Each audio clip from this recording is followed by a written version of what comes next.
गंगा नदी के किनारे एक साधु रहते थे। वे न केवल विद्वान थे बल्कि उनके पास जादुई शक्तियाँ भी थीं।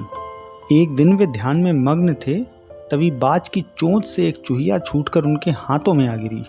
उसकी छोटी सी पूंछ व काली चमकीली आंखें थीं।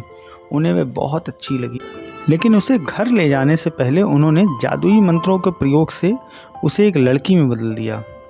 वे उस लड़की को घर ले जाकर पत्नी से बोले, तुम हमेशा से संतान चाहती थी ना, तो लो, आज से यही हमारी पुत्री है। इसे पूरी देखभाल व स्नेह से पालो।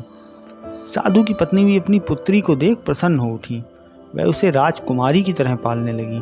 साल बीतते गए, नन्ही लड़की एक सुंदर युवती बन गई। जब वह 18 वर्ष की हुई तो साधु व उसकी पत्नी उसके लिए वर तलाशने लगे। साधु ने कहा, मेरी बिटिया का विवाह ऐसे व्यक्ति से होना चाहिए जो सबसे बड़ा हो। मेरे हिसाब से सूर्य ठीक रहेगा। पत्नी ने भी हामी भर दी। उन्होंने जादुई मंत्रों के प्रयोग से सूर्य को आसमान से धरती पर बुला लिया।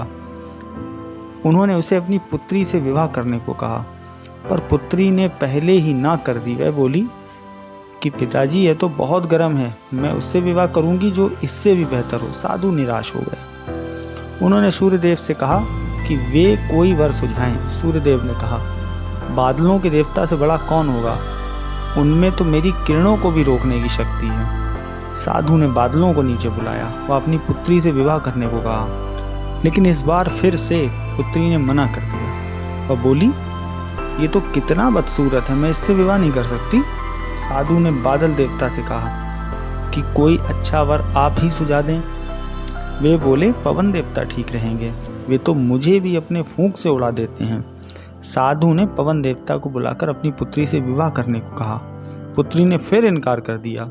वह बोली, मैं इनसे शादी नहीं करूंगी, ये तो कहीं टिकते नहीं, हमेशा यहाँ वहाँ भागते रहते हैं। साधु ने पवन देव से पूछा, क्या मेरी पुत्री के लिए ऐसा वर हो सकता है जो आपसे भी बेहतर हो?